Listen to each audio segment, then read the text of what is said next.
हाँ, जिस तरह बॉलीवुड में स्त्री टू गर्दा मचैले बिया, उसी तरह भोजपुरी में गर्दा मचावे खातिर आ गइल बा घूंघट में घोटाला 3। नमस्कार प्रणाम दोस्त, हम हई रोशन कुमार, रउआ देखत हई बिहार सिनेमा। हम अभी देखली है घूंघट में घोटाला 3 के ट्रेलर। हमरा के केहन लागलक है वही बात करे आ गइल है रउआ सबके सामने।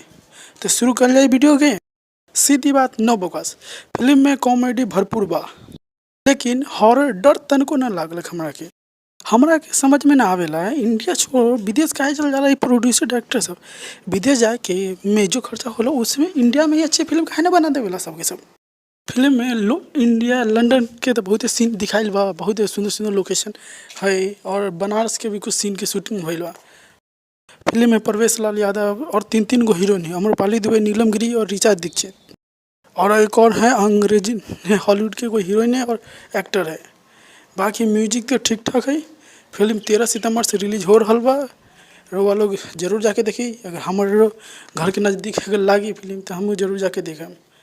धन्यवाद। रउआ सबके वीडियो देखे बहुत बहुत धन्यवाद। हमारे वीडियो को